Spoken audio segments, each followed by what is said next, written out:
जय गंगा मैया। आपका मेरे चैनल महकार संसार में बहुत बहुत स्वागत है। कैसे हैं आप सब? मैं ईश्वर से यही कामना करती हूँ कि आप हमेशा खुश रहें, आपके घर की सुख शांति और समृद्धि सदैव ही बनी रहे और भगवान का ढेर सारा आशीर्वाद आपको मिलता रहे। आज मैं आपको गंगा जल से जुड़ी कुछ खास बातें बताने जा रही हूँ और ये भी बता रही हूँ कि गंगा जल को इतना पवित्र क्यों माना गया है और घर में रखे गंगा जल को छूने से पहले, उसको इस्तेमाल करने से पहले हमें कौन से ज़रूरी नियमों को जान लेना चाहिए ताकि कुछ भी अशुभ ना हो पाए। देखिए, बहुत सारे एक्सपेरिमेंट्स हुए हैं और उनसे ये पता लगा है कि गंगा के पानी में जो है ना, बैक्टीरिया को मारने का एक अद्भुत गुण है। लखनऊ के एक इंस्टीट्यूट ने जांच में पाया है कि गंगा जल में बीमारी पैदा करने वाले एक बैक्टीरिया जो कि ई कोलाई बैक्टीरिया है, उसको मारने की क्षमता होती है।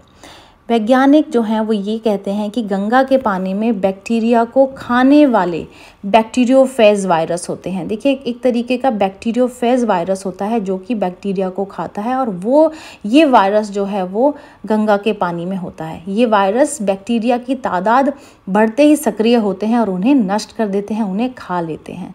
वैज्ञानिकों का ये भी कहना है कि गंगा का पानी जब हिमालय से आता है तो कई तरह की मिट्टी, खनिज और जड़ी बूटियों का जो असर है वो इस पर होता है, क्योंकि जब वो जगह जगह से बहते हुए आगे आता है तो उसमें ये सारी चीज़ें घुल जाती हैं, मिल जाती हैं।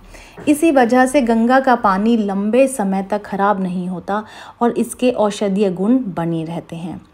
अब आपने एक शोध में ये भी पाया गया है कि गंगा जल में वातावरण से ऑक्सीजन को सोखने की जो है ना, वो एक अद्भुत क्षमता होती है। गंगा के पानी में बहुत सारी मात्रा में गंधक भी होता है, इसलिए ये लंबे समय तक खराब नहीं होता और इसमें कीड़े भी पैदा नहीं होते। यही कारण है कि गंगा जल को हिंदू धर्म में इतना पवित्र माना गया है। तो चलिए, ये थी गंगा जल से जुड़ी हुई कुछ खास बातें, कुछ खास जानकारी। तो चलिए अब जान लेते हैं कि गंगा जल को इस्तेमाल करने से पहले या उसको छूने से पहले वो क्या ज़रूरी नियम हैं जो हमें मानने चाहिए, जो हमें पता होने चाहिए। घर में गंगा जल रखना वैसे तो बहुत शुभ माना जाता है, मगर गंगा जल को सही से ना रखा जाए तो इसके बुरे परिणाम भी आपको देखने को मिल सकते हैं। हिंदू धर्म में गंगा नदी को काफ़ी महत्व दिया गया है। शिव पुराण में, महाभारत, इन सभी ग्रंथों में गंगा नदी को पूजनीय और बहुत ही पवित्र बताया गया है। यही वजह है कि भारत में सभी हिंदू परिवारों में गंगा जल को बहुत ज़्यादा पवित्र माना जाता है, पूजा जाता है। गंगा नदी का जो उद्गम है वो हिमालय से हुआ है, लेकिन क्या आप जानते हैं कि हिंदू पुराणों के अनुसार गंगा पहले देवलोक में रहा करती थी, इसीलिए इसे हिंदू पुराणों में देव नदी भी कहा जाता है और पूजा पाठ से लेकर घर की रसोई तक में इसका इस्तेमाल होता है। ऐसा भी रिवाज है कि सभी लोग अपने घर में गंगा जल जरूर रखते हैं। घर में गंगा जल रखना वैसे तो शुभ माना जाता है, मगर गंगा जल को अगर सही से ना रखा जाए तो इसके बुरे परिणाम भी आपको देखने को मिल सकते हैं। तो चलिए जानते हैं गंगा जल को घर में किस तरह रखा जाए और कहाँ इस्तेमाल किया जाए ताकि उससे आपको लाभ मिल सके। गंगा जल को घर में अक्सर लोग प्लास्टिक की बोतल में रख देते हैं। देखिए, जब आप हरिद्वार में या ऋषिकेश में घूमने जाते हैं तो वहाँ अक्सर प्लास्टिक की बोतलों में ही गंगा जल आपको मिलता है, या फिर वहाँ बोतलें प्लास्टिक की ही मिलती हैं जिसमें आप गंगा जल भरकर अपने घर लाते हैं, मगर ये गलत तरीका है। देखिए, आप वहाँ से पानी भर लें प्लास्टिक की बोतल में, लेकिन घर आकर आप उसे तांबे, चांदी या सोने के बर्तन में उसको रखें। वहाँ से भले ही आप प्लास्टिक की बोतल में ले आएँ, क्योंकि कोई साधन नहीं है या कोई बोतल अवेलेबल नहीं है, लेकिन आप उसे घर आकर उसको इस तरीके के धातु के बर्तन में आप उसको शिफ्ट कर लें, क्योंकि वेदों और शास्त्रों में इन धातुओं को एक तो शुभ माना गया है और वैज्ञानिक आधार पर अगर देखा जाए तो इन धातुओं में पानी रखने से पानी में मौजूद जितने भी पौष्टिक तत्व हैं या जो चीज़ें हैं जो मिलकर गंगा जल बनाती हैं वो सब बरकरार रहते हैं। अगर आप प्लास्टिक की बोतल में ही रखेंगे तो क्या होगा, गंगा जल उसमें ज़्यादा दिन नहीं टिक पाएगा, क्योंकि गंगा जल में प्लास्टिक के जो तत्व हैं वो मिलते रहेंगे, जो कि ठीक नहीं है। हिंदू धर्म में गंगा जल को पूजा पाठ में इस्तेमाल किया जाता है, ये तो हम सभी जानते हैं और हम करते भी हैं।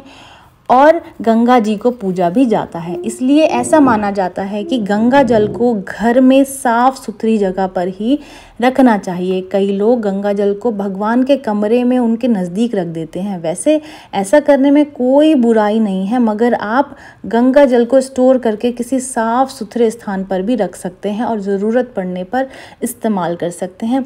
कुछ लोग कहते हैं कि गंगा जल को केवल मंदिर में ही रखें, लेकिन कभी कभी क्या होता है, मंदिर में किसी किसी के छोटे होते हैं, वहाँ जगह नहीं होती रखने की। तो ऐसा नहीं है कि आपको उसको मंदिर में ही रखना है, आप कहीं और भी रख सकते हैं, लेकिन वो जगह जो है वो बिल्कुल से साफ़ सुथरी होनी चाहिए। गंगा जल को हमेशा जो है आपको उजाले में रखना है। कई लोग गंगा जल को घर की कोठरी या ऐसे स्थान में रख देते हैं जहाँ पर उजाला नहीं पहुँचता, और या फिर कभी कभी पहुँच पाता है। इस उजाले से मेरा मतलब ये नहीं है कि आप ऐसी जगह रखें जहाँ पर कि आपको लाइट जला के रखनी पड़े, नहीं, ऐसा नहीं। कोई ऐसा कमरा जहाँ पर रोशनी रहती हो दिन में, मैं उसकी बात कर रही हूँ। वेदों और ग्रंथों में गंगा जल की जो है वो पूजा की जाती है। जिस तरह भगवान को हम अंधेरे में नहीं रखते, उसी तरह गंगा जल को भी हमेशा ऐसे स्थान पर रखें जहाँ उजाला आता रहता है।